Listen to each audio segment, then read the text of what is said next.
warahmatullahi wabarakatuh. Kami dari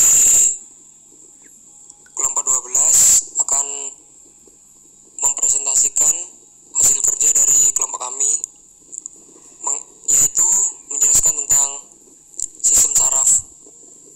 Sebelum masuk ke sistem saraf mempunyai 3 fungsi yang saling tumpang tindih, yaitu input sensoris, integrasi, dan output motoris. Input yaitu pengantar atau kondisi sinyal dari reseptor.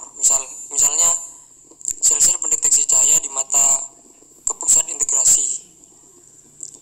Integrasi yaitu proses penerjemah yang berasal dari stimulasi reseptor sensoris oleh lingkungan, kemudian dihubungkan dengan respon tubuh yang sesuai. Integrasi dilakukan dalam sistem saraf pusat, yaitu pada otak dan sumsum tulang belakang. Yang terakhir yaitu output motoris adalah pengantar sinyal dari pusat integrasi ke sel-sel efektor. Sel-sel otot atau sel kelenjar yang mengaktualisasikan respon tubuh terhadap stimulus tersebut. Sinyal dihantarkan oleh saraf.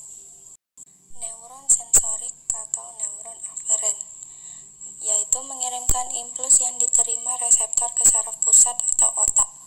Terdapat dalam organ penginderaan, otot, kulit, serta sendi yang mendeteksi adanya perubahan lingkungan. Neuron motorik atau neuron eferen membawa isyarat atau impuls yang keluar dari otak atau medula spinalis menuju ke organ efektor. Interneuron atau neuron asosiatif.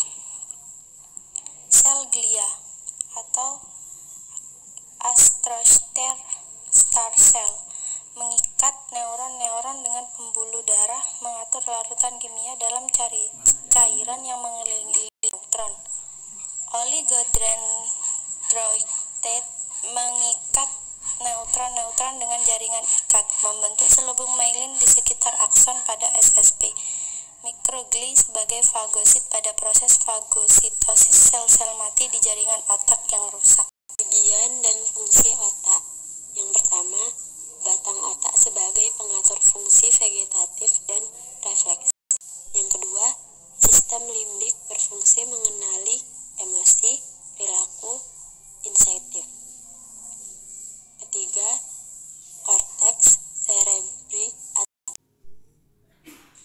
Pemeriksaan fisik inspeksi terdiri dari mengamati adanya berbagai kelainan pada neurologis seperti kejang, tremor atau gemetar, twitching, atau gerakan spasmodik yang berlangsung singkat seperti otot lelah dan nyeri setempat.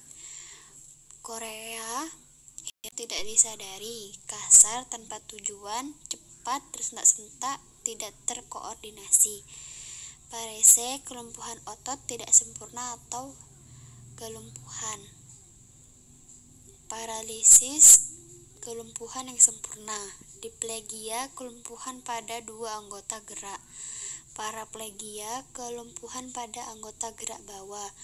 Tetraplegia, kelumpuhan pada keempat anggota gerak. Hemiparese atau plegi, kelumpuhan pada sisi tubuh atau anggota gerak. Pemeriksaan kesadaran pada pasien yang mengalami gangguan pada sistem saraf. 1. Kaki duduk. Posisi terlentang, leher ditekuk. Normalnya, dagu menempel di dada dan tidak ada tahanan. Yang kedua, Brudzinski 1. Posisi terlentang, letakkan satu tangan di bawah kepala, tangan lain diletakkan di dada untuk mencegah badan terangkat. Kemudian, kepala difleksikan.